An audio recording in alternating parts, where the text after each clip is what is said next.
বিষ্ণু ইসা ইসলামের কাছে এক সাহাবী এসে বলল, ইয়া রাসূলুল্লাহ আ'তিনি শাইআন, আপনি আমাকে কিছু দান করেন, আমার কিছুই নাই। বিষ্ণু বললেন, তোমার কিছু নাই? সাহাবী বললেন, ইয়া রাসূলুল্লাহ ঘরে আমার শুধু দুইটি জিনিস আছে। কয়টা? চিল্লায় বলেন, কয়টা? এক হচ্ছে একটা জামা, দুই হচ্ছে পানি খাওয়ার একটা জগ। বিষ্ণু বললেন, এই দুইটাই নিয়ে আস। বিশ্বনবীর কথা শুনে ওই সাহাবী ঘর থেকে জামা নিয়ে আসলেন, পানি খাওয়ার জগ নিয়ে আসলেন। বিশ্বনবী সাল্লাল্লাহু আলাইহি ওয়াসাল্লাম ওনার মোবারক হাত দিয়ে এক হাতে জামা ধরে আরেক হাতে পানির জগটা ধরে সাহাবীদের দিকে উদ্দেশ্য করে বললেন, মাইয়াশতারি হাদাইন, এই দুইটা জিনিস কেনার মতো কে কে আছে দেখি? কয়েকজন হাত তুললো। বিশ্বনবী বললেন, কত দিয়ে কিনবা? এক সাহাবী বলে, ইন্নী আশতারিহিমা বিদিরহাম, ও নবী যদিও এগুলো আমার দরকার নাই, কিন্তু আপনি যেহেতু নিলামে ডাক তুলেছেন, ইয়া রাসূলুল্লাহ ইয়া হাবিবাল্লাহ, আপনার সম্মানে আমি 1 দিরহাম দিয়ে দুইটা জিনিস কিনে নেব। 1 দিরহাম, একটা জামা, একটা পানি খাওয়ার জগ, দাম কত? 1 দিরহাম। বিশ্বনবী বললেন, না না, 1 দিরহাম তো অনেক কম হয়ে যায়, মাইয়াজিদু আলা যালিক, এর চেয়ে বেশি দামে কে কিনবা?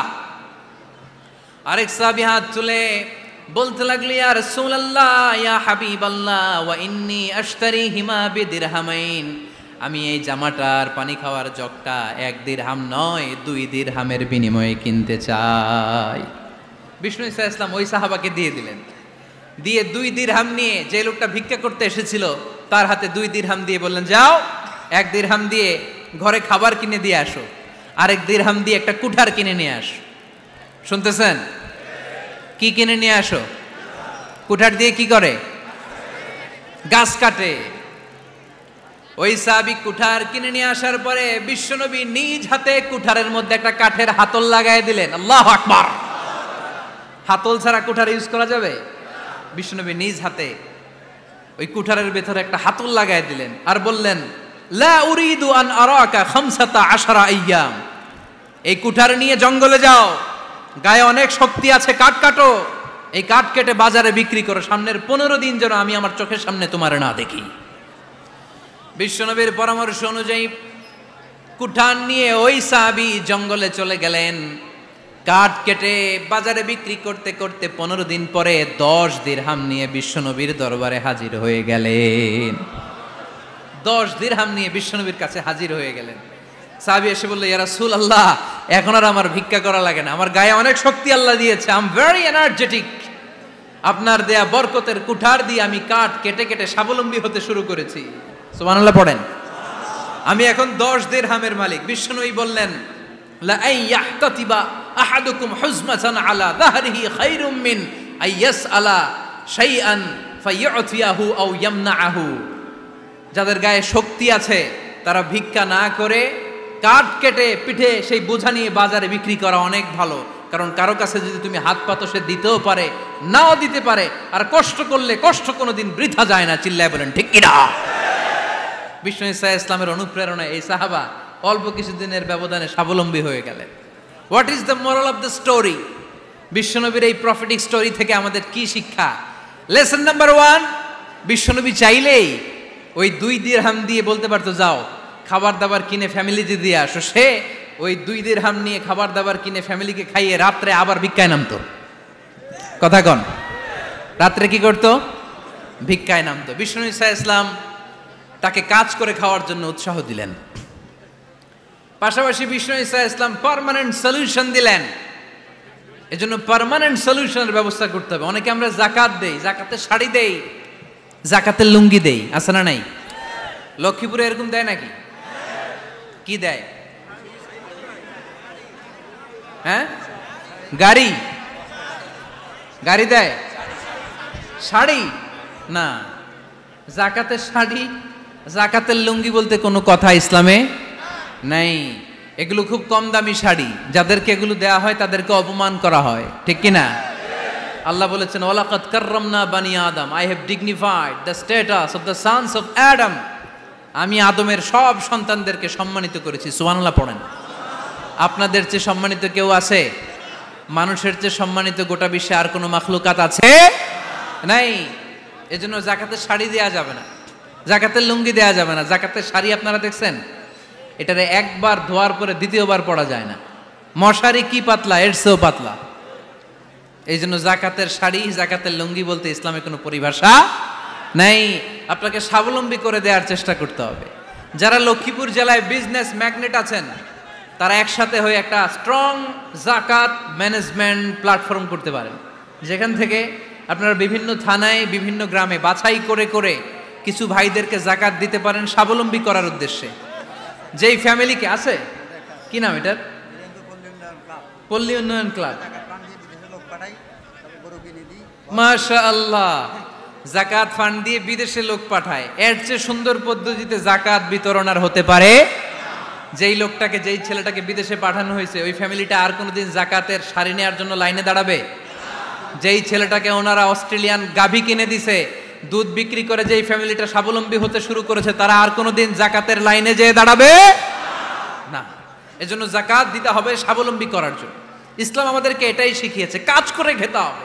কাজে লজ্জা নেই, লজ্জা হচ্ছে অলসতায়। লজ্জা কিসে? আজকের আলোচনা থেকে এটা মুখস্থ করে নিতে হবে, কাজে লজ্জা নেই। লক্ষ্মীপুরের ইয়াংস্টারেরা শ্রমে লজ্জা নেই, পরিশ্রমে লজ্জা নেই, লজ্জা অলসতায়। লজ্জা কিসে? আরো জোরে। নবীরা কি এমনি এমনি বসে বসে খাইছে? কঠিন পরিস্থিতিতেও নবীরা পরিশ্রম করে উপার্জন করা লেগেছে, ঠিক কিনা? সাইয়েদনা মারিয়াম আলাইহিস সালাম, যার নামে আল্লাহ তাআলা কোরআনে একটা সূরা দিলেন, উনি পৃথিবীতে এমন একজন মহিয়সী নারী, যেই নারীর গর্ভে, যেই নারীর পেটের ভেতরে স্বামীর স্পর্শ ছাড়া সন্তান দিয়েছে কে? সাইয়েদনা ঈসা আলাইহিস সালাম পেটে আসলেন। মারিয়াম আলাইহিস সালাম লজ্জা পেলেন, হায় হায়, কেমন করে এলাকাবাসীদের কাছে আমি আমার মুখ দেখাবো? বিয়ে করি নাই, স্বামী নাই, বিয়ে হয় নাই, স্বামী নাই, কিন্তু পেটে সন্তান চলে এসেছে। হায় হায়, এলাকায় কেমনে মুখ দেখাবো? লজ্জায় পড়ে মারিয়াম আলাইহিস সালাম এলাকা থেকে চলে গেলেন। কি অবাক করে কাণ্ড! বাচ্চা ভূমিষ্ঠ হওয়ার জন্য, বড় হওয়ার জন্য 6 মাস 7 মাস লাগে নাই, পেটে বাচ্চা আসার সাথে সাথে বাচ্চাটারে বড় করে দিয়েছে কে? সাইয়েদাতুনা মারিয়াম আলাইহিস সালাম এবার বসে পড়লেন, বুঝতে আরম্ভ করলেন প্রেগন্যান্সির পেইন উঠেছে। হঠাৎ করে পেট থেকে বাচ্চা ভূমিষ্ঠ হয়ে যাওয়ার পরে উনি কাঁপতে আরম্ভ করলেন। ক্ষুধার চোটে খাবার কিছু নাই, সামনে ঝর্ণা, উপরে একটা খেজুর গাছ। সাইয়েদনা ঈসা আলাইহিস সালামকে কোলে নিয়ে মারিয়াম আলাইহিস সালাম মনে মনে ভাবে, হায় রে, কেউ যদি একটু খেজুর পেড়ে দিত, এই ক্ষুধার মুহূর্তে আমি খেজুর খেয়ে পেটের ক্ষুধা নিবারণ করতাম। রব্বুল আলামিন মারিয়ামকে উদ্দেশ্য করে আয়াত নাজিল করে দিলেন, ওয়া হুজ্জি ইলাইকি বিজিযইন নাখলাতি তুসাকিত আলাইকি রতবান জানিয়া।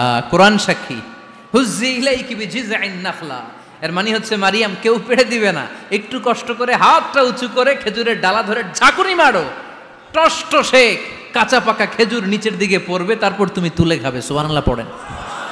আল্লাহ চাইলে অটোমেটিক্যালি কারামাত হিসেবে খেজুরগুলো নিচে ফেলতে পারতেন না? কথা কন, খেজুরগুলো অটোমেটিক্যালি নিচের দিকে পড়ছে? পড়ে নাই।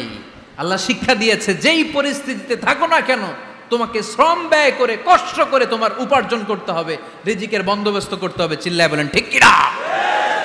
ইসলাম আমাদেরকে এটাই শিখিয়েছে, কাজে লজ্জা নাই। আবার বিশ্বনবী বললেন, ইন খামাতিস সাআ ওয়া ফি ইয়াদি আহাদিকুম ফাসিলাতুন, তোমাদের কারো হাতে যদি একটা চারা বীজ থাকে, সে যদি দেখে কিয়ামত হতে শুরু করেছে, ফাইন ইসতাতাআ আন ইয়াগরিসাহা ক্বাবলা আন তাকুমাস সাআ ফালইয়াগরিসহা, কারো হাতে একটা চারা বীজ নিয়ত করেছে, চারা বীজটা রোপণ করবে, ইন দ্য মিন টাইম দেখলো কিয়ামত হতে শুরু করেছে, বিশ্বনবী বললেন, যদি তোমার সুযোগ থাকে কিয়ামত হওয়ার আগে চারা বীজটা রোপণ করে দাও। কথা বুঝতে পেরেছেন? আপনার হাতে একটা চারা বীজ, আপনি প্ল্যান করেছেন এই চারা বীজটা রোপণ করবেন, ইন দ্য মিন টাইম দেখলেন কি হওয়া শুরু হয়েছে? ইযা জুলজিলাতিল আরদু জিলজালাহা, দ্য বিগেস্ট আর্থকোয়েক, ভূমিকম্প শুরু হয়েছে, কিয়ামত হয়ে যাবে। বিশ্বনবী বললেন, কিয়ামত হইতেছে ওদিকে, আর তোমার হাতে যদি চারা বীজ থাকে, দেরি করো না, কিয়ামত তোমার কাছ পর্যন্ত আসার আগে সুযোগ পেলে চারা বীজটা রোপণ করে দাও। ইসলাম শিখিয়েছে শেষ নিঃশ্বাস পর্যন্ত তোমাকে লড়ে যেতে হবে। এই পৃথিবীতে কেউ কাউকে জায়গা করে দেয় না, জায়গা করে নিতে হয়। এই পৃথিবীটা, the life is not a bed of roses, এটা ফুল বিছানো কোনো ফুল সজ্জা নয়, এটা কণ্টকাকীর্ণ। কেউ আপনার স্পেস করে দিবে না, কেউ আপনাকে সুযোগ করে দিবে না, কেউ আপনার জায়গা করে দিবে না, বরং আপনি জায়গা করে নিলে টাইনা নিচে নামাবে। কথা বলেন। এজন্য কখনো অলসতাকে স্থান দেয়া যাবে